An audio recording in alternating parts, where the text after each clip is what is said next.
ఈ జల్ జీవన్ మిషన్ ఈ రోజున 2019 ఆగస్టులో ప్రారంభమైంది. 2024కి దీన్ని మరింత బలోపేతం చేయాలని. ఇప్పుడు దాకా జల్ జీవన్ మిషన్ కేవలం నీటిని అందించడం దాని వరకే అంతవరకు పరిమితమైంది. ఇది గౌరవ ప్రధానమంత్రి శ్రీ నరేంద్ర మోదీ గారి కళ. ఇది కనీసం రోజుకి ఒక 55 లీటర్ల నీళ్లు సగటున మనిషికి ఇవ్వాలి అని, అది కూడా పరిశుభ్రమైన నీరు ఇవ్వాలి అనేది.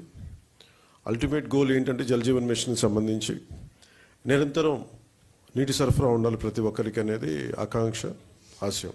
దాంట్లో కనీసం ముందస్తుగా కనీసం 55 లీటర్లు కనీసం ఇవ్వాలి అనేది ఆకాంక్షతోటి స్టార్ట్ అయింది. ఇప్పుడు ఈ అమృతధార ఈ వర్క్షాప్ని ఎందుకు అమృతధార అని పెట్టాము Jal Jeevan mission revamp programme కింద అనుకుంటే, ఒకటి ఉన్న నీటి వనరులని బలోపేతం చేయటం, అలాగే maintenance of existing schemes, already ఉన్న వాటర్ స్కీమ్స్ అన్నిటినీ వాటి మెయింటెనెన్స్ ఎలా ఉన్నాయి ఏంటి అనేది, అలాగే వాటర్ కన్జర్వేషన్ కూడా ఎంత కీలకమో. దీన్ని జల్ జీవన్ మిషన్ లేదు, కానీ ఇది మనం తీసుకున్న తర్వాత కొత్త ప్రభుత్వం ఎన్డీఏ ప్రభుత్వం వచ్చిన తర్వాత మనం తీసుకునేవి వాటర్ కన్జర్వేషన్ కూడా చాలా కీలకమైంది. అలాగే ట్రైనింగ్ అండ్ కెపాసిటీ, ఒకటికి ఉద్యోగస్తులకే కాకుండా ప్రజలను కూడా దీంట్లో భాగస్వామ్యం చేయాలనేది ఒకటి.